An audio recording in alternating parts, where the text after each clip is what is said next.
Bonjour camarades, je vous apporte le salut fraternel des camarades du SMUSI-Info de Vaucluse qui m'ont donné mandat de voter pour le rapport d'activité et pour le rapport financier. Je remercie chaleureusement, au nom de notre délégation, tous les camarades du Maine-et-Loire et du National pour l'organisation du congrès. À l'issue des élections professionnelles de décembre 2022, dont le taux de participation a été de 60% dans Vaucluse, notre syndicat reste majoritaire dans les écoles avec 40,7% des voix et, comme l'a dit Tanguy au Congrès fédéral, notre fédération arrive aussi pour la première fois de notre histoire en tête au CSA départemental de la FSU. La semaine dernière, nous avons tenu notre congrès départemental à Avignon. C'était un congrès électif qui nous a permis de renforcer l'instance dirigeante du syndicat. En effet, notre nouveau conseil syndical compte désormais 31 camarades, dont plusieurs jeunes collègues nouveaux venus au syndicat, et nous nous en félicitons.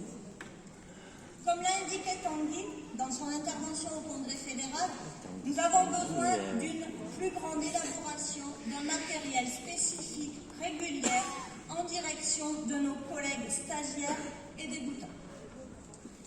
Je voudrais rappeler ici que nous avions alerté lors de notre dernier Conseil national de Paris d'une modification sur nos fiches de paye que nous avons constatées depuis novembre 2022.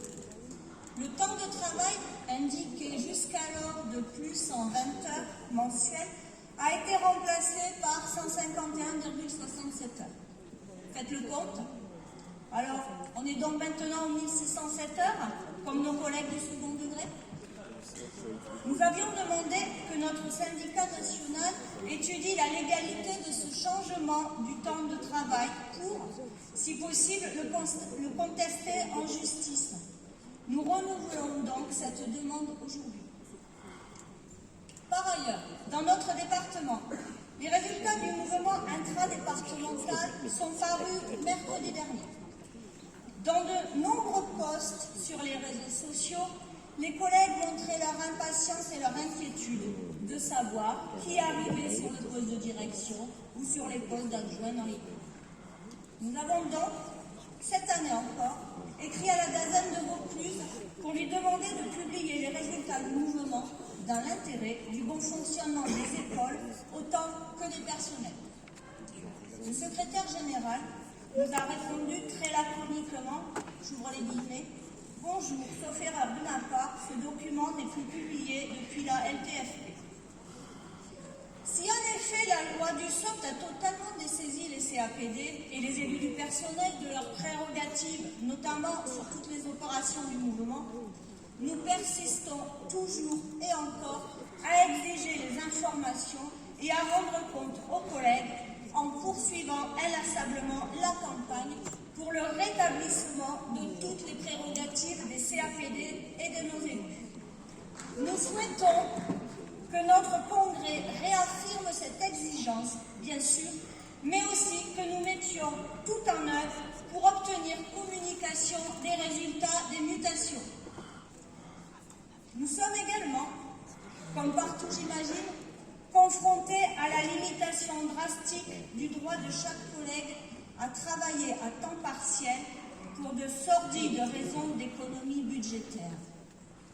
Cette année, la directrice académique a envoyé un courrier type pour signifier ses décisions de refus. Il te reste 1 minute.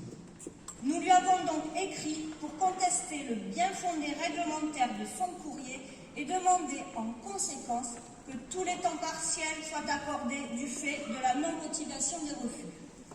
Nous avons reçu une réponse du secrétaire général de la DAZEN que je vous lis, c'est très bref. Par mail cité un objet, vous considérez que les courriers de refus de temps partiel adressés au personnel ces dernières semaines contreviennent aux dispositions du Code général de la fonction publique sur ce sujet. Après un nouvel examen de ces courriers, je suis au regret de vous informer que je ne partage pas votre point de vue sur ce point. Vous conviendrez que ce n'est pas une réponse à notre demande et encore moins à nos arguments réglementaires. Nous pensons l'aide du service juridique de la Fédération, il sera peut-être possible de faire annuler toutes ces décisions de refus de temps partiel cette année. Nous espérons que cette démarche aboutira. Je n'en ai pas pour longtemps, je termine. D'autre part, nous souhaitons que ce congrès soit l'occasion d'actualiser la formulation de nos revendications concernant l'aide aux élèves en difficulté. Je veux parler des RASED. Si l'inclusion par défaut est d'une brûlante actualité avec toute la souffrance au travail qu'elle génère pour les PE comme pour les AESH, l'exigence du rétablissement et du renforcement des RASED est également d'actualité. Enfin, nous venons d'apprendre que notre département, quelle chance, comme l'a dit le camarade Deslandes, notre département a donc été choisi par le recteur pour expérimenter la start-up Anjaro. Avec nos camarades du SPASEN 84, nous allons bien évidemment alerter et mobiliser les personnels enseignants et administratifs pour faire échec à cette expérimentation qui confirme la volonté du gouvernement d'externaliser et de privatiser les missions. Nous pensons qu'il faut d'urgence relancer une campagne nationale contre la start-up Anjaro en défense de la gestion et des missions DTR et des BD en lien avec nos camarades administratifs. Je vous remercie